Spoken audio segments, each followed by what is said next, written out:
hari ini juga Kunan dibebaskan. Okey, dia satu yang menarik.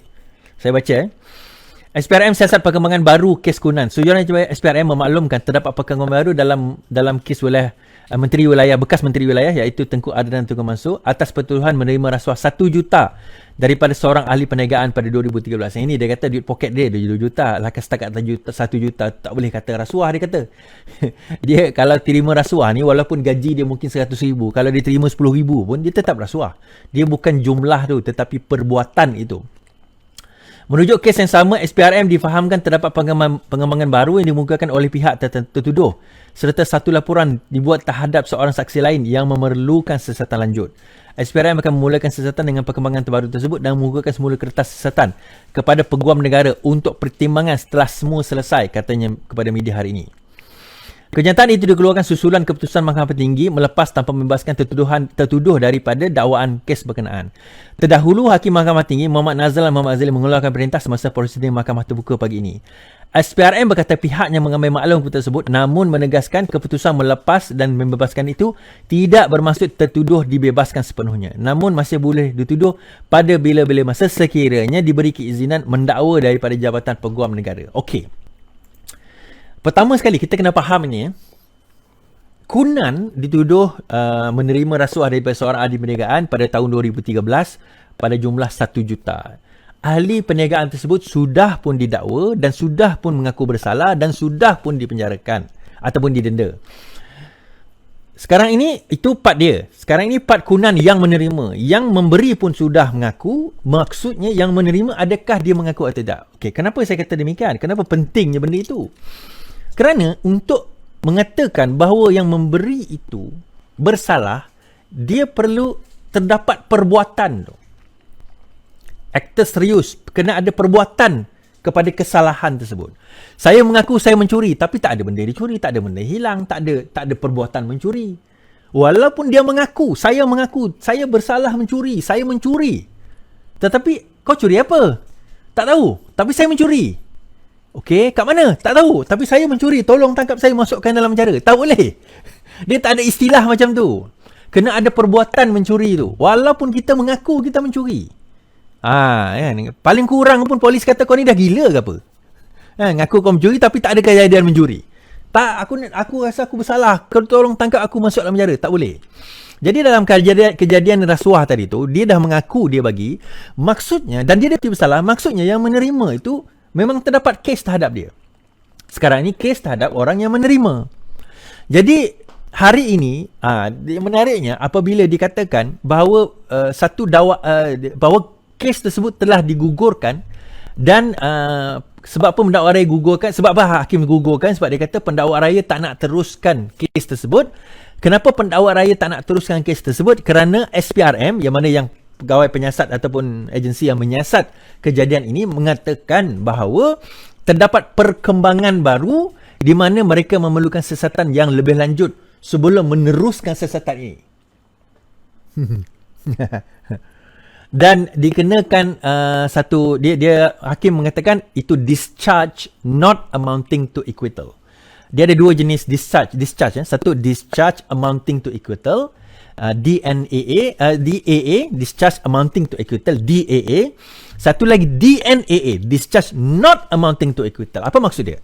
Discharge amounting to acquittal maksudnya dia dibebas dan dilepaskan. Maksudnya dia tidak boleh dituduh di atas pertuduhan yang sama sekiranya terdapat bukti-bukti yang baru di kemudian hari. Sebab kes jenayah ni dia tak ada limit tau. Dia tak ada limitation period. Katalah 20 tahun akan datang, tiba-tiba jumpa satu bukti baru, kita boleh kena charge kalau DNAA. Kalau DAA tak boleh. Katalah kita dah kena DAA, discharge amounting to acquittal, tiba-tiba 20 tahun kemudian terdapat satu bukti baru terhadap kes tersebut. Kes tu tak boleh dibuka dah. Kalau nak buka, kena charge baru. Kena charge baru di atas pertuduhan baru dan tak boleh pertuduhan yang sama di atas kes yang sama dengan cara yang sama. Dia ada kompleksiti dalam apa orang kata dalam kita nak mengemukakan charge tu sendiri. Charge tu pun sendiri kena clear. Kita kena ada siapa yang dituduh. Siapa yang dituduh. Apa kesalahan dia? Di bawah akta mana? Bila kejadian dan di mana kejadian dan bila kejadian. Dia kena ada lengkap akta charge tu, baru boleh pertuduhan itu dianggap sebagai tidak ada defect, kita kata. Kemudian kalau discharge not amounting to acquittal pula lain.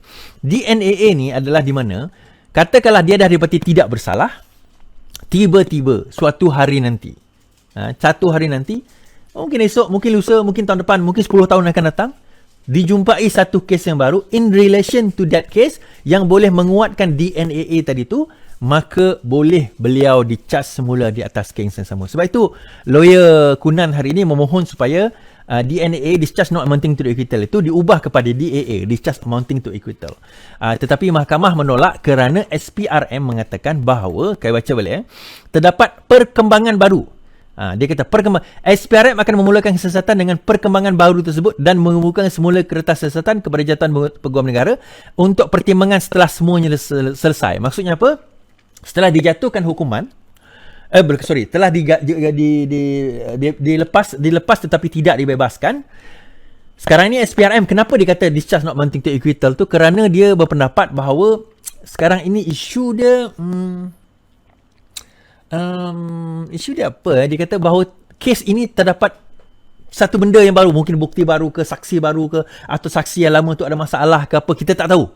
Sehingga menyebabkan dia kata kita perlu masa lagi untuk menyiasat. Okay, ini bukan terus dibebas. So dia kata perlu disesat. Tapi kenapa saya letak dalam Facebook? Kerana ini supaya kita tidak, ni bukan nak bersangka buruk, tetapi memang bersangka buruk supaya kita tidak lupa akan kes ini. Dia what happen is mungkin kes ni drag setahun, 2 tahun, 5 tahun, 10 tahun, lama kita lupa akan kes ini. Akhirnya dia hilang begitu saja. Perkembangan terbaru itu pun tak tahu terbaru ke tak terbaru. Apa jadi dengan perkembangan tersebut? Jadi kita nak, yes, kalau nak siasat, kita tak ada isu. Itu bidang kuasa SPRM untuk menyiasat perkembangan terbaru. Nak gugur sebab tunggu hasil siasatan terbaru pun terpulang kepada pendakwa raya dan hak hakim untuk menentukan perkara tersebut. Tetapi jangan sampai benda ini hilang. Kita tak nak benda ini hilang begitu saja, tak ada apa-apa. Tak ada perkembangan selepas ini. Perkembangan terbaru itu hanyalah smoke screen.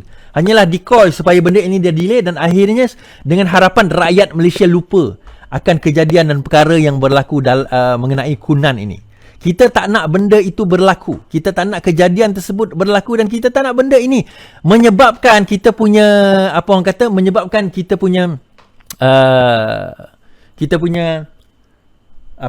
penghakiman negara, justice sistem perundangan negara kita dimomok-momokkan, dipermainkan dengan begitu mudah. Itu yang kita tak nak. Jadi ini seolah-olah macam menghantar signal. Ingat tak kes Musa Aman dulu, discharge not amounting to acquittal juga tu tau. Musa Aman pun sama. So akhirnya apa yang berlaku kepada Musa Aman kita pun dah tahu. Lepas macam tu saja kes dia. Jadi kita tak nak kejadian ini berlaku sekali lagi. Walaupun yalah mungkin kita tengah trial ke apa, tapi seolah macam dilupakan kejadian ini, dan ini yang kita tak nak. Ini yang kita tak nak berlaku.